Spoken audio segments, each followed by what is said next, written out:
الفضل YouTube channel میں آپ کا استقبال ہے۔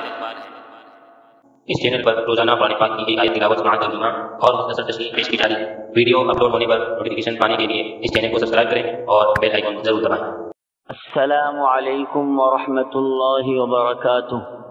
میرے دینی و ایمانی بھائیوں اور بہنوں، سورہ مائدہ آیت نمبر 75 پیش خدمت ہے۔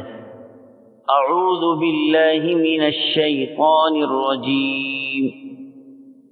ما المسیح ابن مریم الا رسول قد خلت من قبله الرسل وأمه صدیقہ كانا يأكلان الطعام انظر كيف نبين لهم الآيات ثم انظر أنا يؤفكون۔ مسیح ابن مریم سوا پیغمبر ہونے کے اور کچھ بھی نہیں۔ اس سے پہلے بھی بہت سے پیغمبر ہو چکے ہیں۔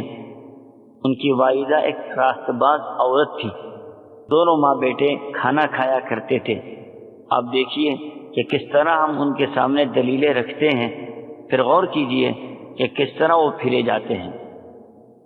حضرات، دنیا کی ہر چیز فانی و ختم ہونے والی ہے، کسی کے لیے بقا و دوام نہیں ہے۔ دوسری بات یہ ہے کہ خدائی صفات کسی مخلوق کے اندر نہیں آ سکتے۔ اللہ اپنی ذات و صفات میں یکتا ہے۔ اس آیت میں عیسائیوں کے عقیدے کی مکمل تردید کی جا رہی ہے۔ پہلی بات یہ کہی گئی کہ مل مسیح ابن مریم الا رسول، یعنی مسیح بن مریم صرف اور صرف اللہ کے پیغمبر ہیں، یعنی وہ انسان ہیں۔ انسانی تمام تقاضے ان کے ساتھ ہیں۔ وہ خدا نہیں ہو سکتے، وہ اللہ کی طرف سے بھیجے گئے رسول ہیں۔ دنیا کے اندر بہت سارے انبیاء آئے، چند ایام گزار کر چلے گئے، اور یہ انسانی صفات ہیں نہ کہ خدائی۔ اسی طرح حضرت عیسیٰ علیہ السلام بھی آئے اور اپنے مقدر کے ایام گزارے، پھر اللہ نے مصلحت کے خاطر آسمان پر اٹھا لیا، اور وہ انشاءاللہ قیامت کے قریب دنیا میں تشریف لائیں گے۔ اگر نعوذ باللہ عیسیٰ علیہ السلام خدا ہوتے تو سب اختیارات ان کے ہاتھ میں ہوتے۔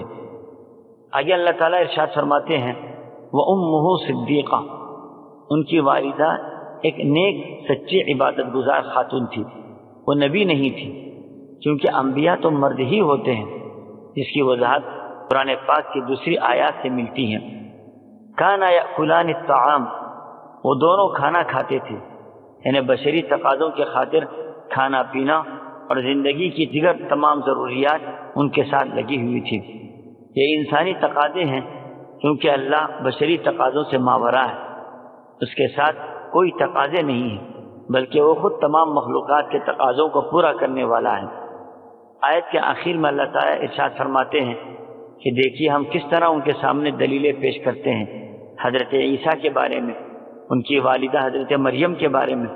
اتنے سارے دلائل اور حقائق سامنے آنے کے باوجود وہ دلائل سے اعراض کرتے ہیں اور اس سے منہ موڑتے ہیں، کس طرح وہ حق سے پھرے جاتے ہیں۔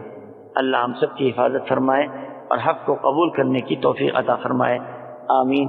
وآخر دعوانا ان الحمد للہ رب العالمین۔